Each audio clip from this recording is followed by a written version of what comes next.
Bismillahirrahmanirrahim. Sebelum memulakan pembincangan ini, izinkan saya memberikan serangkap pantun. Indah bersinar sang mentari, sinarnya hangat selimuti alam. Selamat sejahtera saudara-saudari, ku dahului dengan ucapan salam. Assalamualaikum warahmatullahi wabarakatuh. Kami daripada kumpulan Upai yang terdiri daripada saya, Siti Nurihatul Aish binti Azam, dan sahabat-sahabat saya, Nur Hastijah binti Waduha, Aina Haikal bin Azri, Nur Syafinas binti Muhammad Alias dan juga Khaira Azham bin Azmi. Baiklah, kumpulan kami diberi tugasan untuk menganalisis dan menerangkan buku yang bertajuk Manuel Castells Globalization and Identity: A Comparative Perspective. Baiklah, bagi bahagian pengenalan, globalisasi dan pengukuhan pelbagai identiti budaya iaitu merangkumi agama, kebangsaan, etnik, geografi, jantina dan lain-lain telah berlaku sejak 15 tahun yang lalu. Terdapat pandangan mengatakan bahawa perkara yang berlaku itu bukanlah secara kebetulan tetapi lebih kepada hasil hubungan sistemik antara dua fenomena. Baiklah, bagi poin yang pertama ialah dua proses serentak. Globalisasi tidak berlaku secara serta-merta kerana idenya sudah berakar umbi. Global dan kosmopolitan merupakan sebahagian daripada variasi tema ini. Visi pembangunan ekonomi dan globalisasi ini tidak lebih daripada dua gerakan nasionalis besar yang menyediakan asas budaya dan ideologi dunia kontemporari iaitu liberalisme dan Marxisme. Seterusnya kita beralih kepada kegigihan identiti. Kegigihan identiti dalam artikel ini merujuk kepada satu kajian yang dilakukan secara berterusan. Okey, kajian-kajian ini dapat dilihat yang dilakukan oleh Profesor Norris dari University of Harvard dan juga Profesor Engelhardt dari University of Michigan.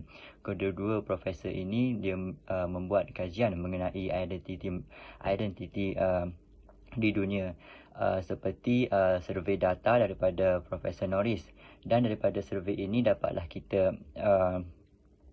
kelaskan bahawa masyarakat di dunia ini mempunyai identiti masing-masing seperti dalam tinjauan beliau yang telah dilakukan, terdapat 13% daripada responden menganggap diri mereka itu sebagai warga dunia, dan 38%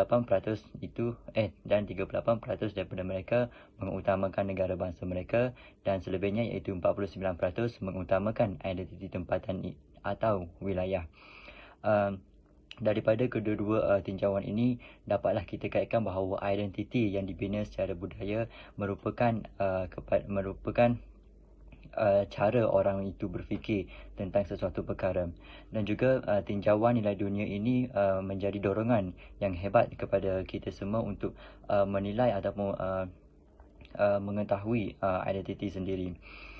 Juga dapat kita buat perbandingan melalui kajian yang dilakukan oleh kedua-dua profesor ini bahawa identiti di peringkat dunia, maksudnya kita dapat bandingkan dengan identiti di peringkat dunia, kebangsaan dan juga serantau, serta dengan identiti kosmopolitan manusia secara umum. Dua proses ini juga dapat membawa kepada satu krisis nation state ataupun negara bangsa, di mana ia telah dicipta sebagai alat institusi untuk mengawal masyarakat dan permasalahan mereka. Dan kita dapat membuat satu konklusi berkenaan kajian dilakukan oleh profesor-profesor ini bahawa setiap manusia menganggap diri mereka itu dan melihat diri mereka itu berdasarkan identiti yang berbeza dengan kajian ataupun survei yang telah dilakukan oleh profesor-profesor ini. Sekian.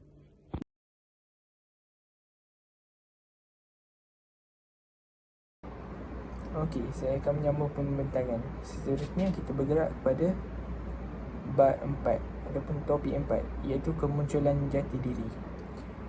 Pada zaman sekarang, semakin ramai orang berasa terasing daripada negara yang kerana negara tersebut tidak lagi mewakili mereka atau memberi makna dalam hidup mereka.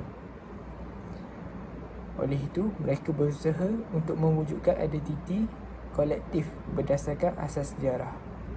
Dengan itu, terdapat 3 cara untuk membina identiti secara kolektif. Yang pertama adalah menghalalkan identiti.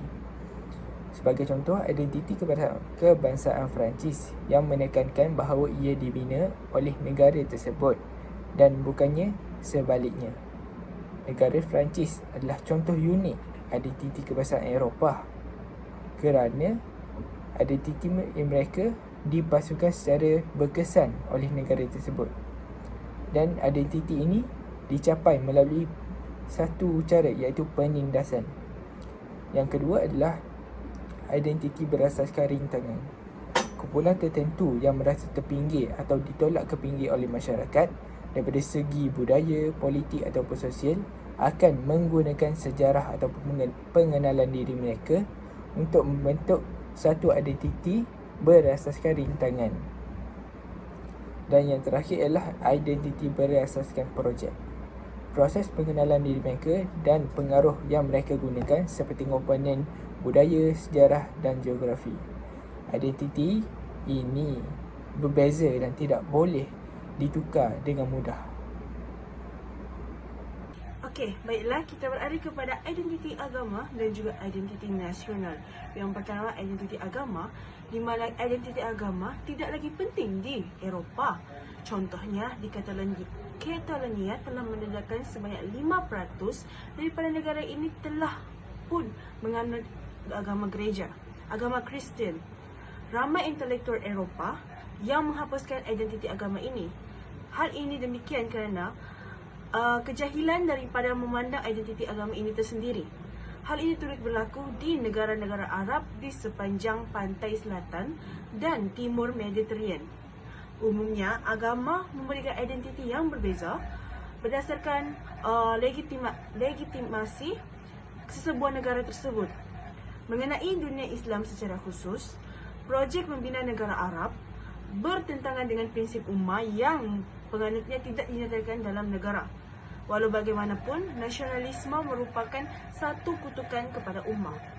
Seterusnya adalah dari segi identiti nasional. Pada masa kini, perpisahan di antara negara dengan negara lain semakin meningkat. Kita dapat lihat bahawa seseorang itu bercakap tentang nilai-nilai kebangsaan berbeza dengan nilai negara.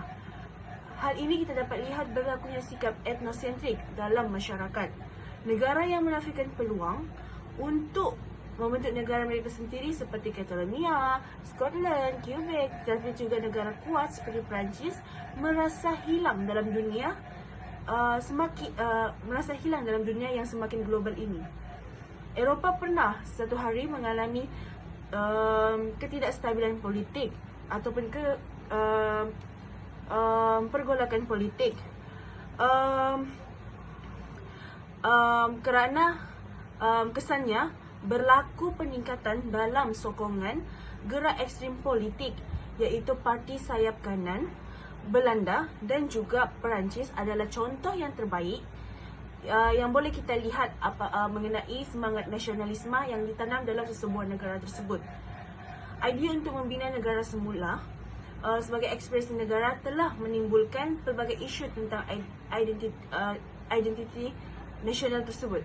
Contohnya, Presiden Aznar, iaitu Presiden Sepanyol, telah mengemukakan idea negara adalah sesebuah perkara yang paling penting di dunia. Beliau jelas telah pun menolak idea multicultural dalam masyarakat. Dapat dilihat juga bahawa prinsip Sepanyol yang digunakan adalah salah satu budaya dan juga negara. Apabila sesebuah negara itu telah hilang posisinya sebagai satu simbol identiti dalam dunia globalisasi, negara tersebut akan mencuba mengukuhkan kembali dengan menarik sentimen-sentimen nasional di pelbagai negara. Boleh dilihat apabila pendekatan yang digunakan oleh Presiden Aznar sendiri adalah untuk mendamaikan negara, identiti nasional serta globalisasi. Baiklah, kita sudah pun tiba di bahagian terakhir, iaitu bahagian kesimpulan. Natijahnya, proses instrumental kekayaan global dan institusi tidak lagi menggambarkan bangsa dan autonomi identiti tempatan. Isu ini menjadi akar kepada krisis pengurusan yang sedang melanda dunia. Bahkan, negara maju dan berkuasa turut terjejas. Monopoli keganasan di dunia dibenarkan dan berterusan selama 10 tahun dan memperlihatkan pelbagai gabungan negara, formula kedaulatan dan pengurusan bersama, identiti majmuk dan hubungan positif antara Byzantine dengan kebaikan global dan institusi negara bangsa. Untuk membangunkan negara yang maju dan bertaraf global memerlukan projek berasaskan identiti kepada identiti, berasaskan rintangan secara khususnya identiti nasional. Oleh itu, kita juga harapkan kepada gandingan antara pertubuhan berkuasa dan fundamentalis. Itu sahaja daripada kami. Sekian, terima kasih.